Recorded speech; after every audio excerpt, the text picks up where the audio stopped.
Deflation occurs when prices across the economy go down. Prices go down? Sounds like deflation is a great thing. I know lower prices sounds good, but deflation is usually a symptom of a down economy and has some pretty bad consequences. These are the most important concepts. तो इनको एक जगह पे रखा हूँ, समझने की कोशिश करिए, समझ जाएंगे तो बहुत हेल्प मिलेगा। पहली चीज़ है कि रिसेशन किसको बोलते हैं। चलो पहले डिफ्लेशन और डिसइन्फ्लेशन की बात कर लेते हैं, क्योंकि वीडियो में उसी की बात की उन्होंने। देखो, इन्फ्लेशन क्या होता है कि प्राइसेस राइज़ कर रहे होते हैं, उसको इन्फ्लेशन बोलते हैं। डिसइन्फ्लेशन क्या होता है, जब राइज़ जो होती है वो स्लो हो जाए। राइज़ स्लो होने का मतलब क्या हुआ, राइज़ स्लो होने का मतलब ये हुआ कि रेट ऑफ राइज़ डिक्रीज़ हो गई है। एक तरीके से डिस एक्सेलरेशन को कहा जाता है, डिसइन्फ्लेशन। ठीक है, अब उसके बाद एक शब्द होता है कि डिफ्लेशन क्या होता है।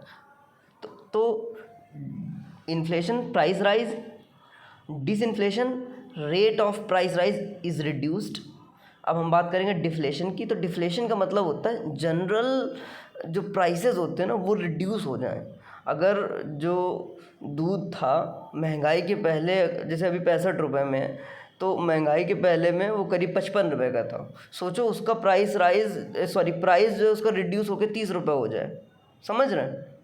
तो महंगाई तो ख़त्म ही हो गई और उसके नीचे आ गया बिल्कुल, उसको बोलते हैं डिफ्लेशन। डिफ्लेशन जो होता है हार्मफुल होता है इकोनॉमी के लिए।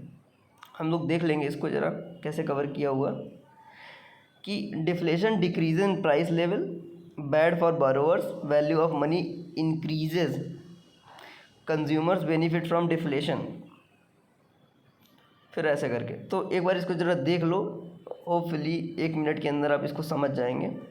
तो शुरू करते हैं रिसेशन से। रिसेशन का मतलब होता है कि कंसेक्यूटिवली 2 बार अगर जो जीडीपी के आपके एस्टीमेट है ना वो रिड्यूस हो जाए, है ना, वो गिर रहे हो, कंट्री फॉल्स फॉर 2 कंटिन्यूस। और स्लो डाउन किसी को बोलते हैं, means that the pace of GDP growth has decreased. तो स्लो डाउन उसको बोलते हैं कि पहले अगर 6% थी तो अभी 5.9% हो गई, समझ रहे हैं। तो वो चीज़ उसमें एक इम्पॉर्टेंट हिस्सा ये आता है इसका कि एक मतलब साइकिल है इसका कि पहले बूम होता है, उसके बाद स्लो डाउन होता है, उसके बाद रिसेशन आता है और रिसेशन के बाद डिप्रेशन आता है, समझ रहे हैं। 4 स्टेप में इसका जो है प्रोसेस रहता है।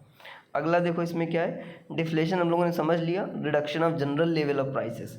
स्टैगफ्लेशन क्या होता है, स्टैगफ्लेशन 2 शब्दों से मिलकर बना हुआ है। पहला शब्द है तुम्हारा स्टैग्नेशन और इन्फ्लेशन।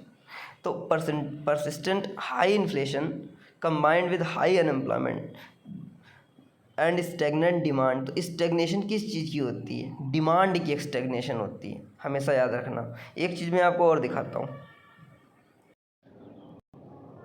मैं दिखाना ये चाहता था कि जो स्टैगफ्लेशन होता है तो स्टैग्नेशन उसमें एक शब्द इस्तेमाल आ जाता है। तो स्टैग्नेशन किस चीज़ का, डिमांड साइड से stagnation.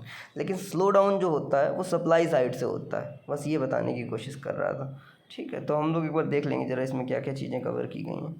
These are the very important concept, पक्का हेल्प करेगा अगर समझ में आ जाएगा तो। रिसेशन कंसेक्यूटिवली 2 बार अगर रिड्यूस हो जाए। स्लो डाउन का मतलब हो गया कि जीडीपी की जो पेस है वो स्लो हो जाए। उसके 4 स्टेप होते हैं, boom, slow down, recession, depression. ठीक है, उसके बाद हम लोगों ने ये 3 टर्म्स और हैं। डिफ्लेशन हम लोगों ने समझ लिया, स्टैगफ्लेशन समझा। स्टैगफ्लेशन का मतलब स्टैग्नेशन प्लस इन्फ्लेशन। इन्फ्लेशन मतलब महंगाई बढ़ रही है तो अनएम्प्लॉयमेंट बढ़ेगी। स्टेगनेंट डिमांड जो है स्टेगनेंट हो गई। अब हाइपर इन्फ्लेशन मतलब very high and typically accelerating inflation, it quickly erodes the real value of local currency as the prices of all goods increase. तो these are the basic concepts and these are very important concept, hope it helps।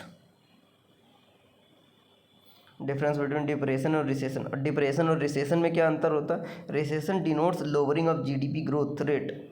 Recession as per usual definition is negative GDP growth, मतलब GDP की growth अगर reduce हो जाए, गिर रही हो। During depression the real GDP decreases and not just rate of GDP growth. तो ये चीज़ है डिप्रेशन। डिफ्लेशन और डिसइन्फ्लेशन में भी अंतर हम लोगों ने समझ लिया। सो होपफुली ये वाला जो हिस्सा है ना जिसमें 3-4 टर्म्स 5-6 टर्म्स बोले जाते हैं वो क्लियर हो गया होगा। धन्यवाद।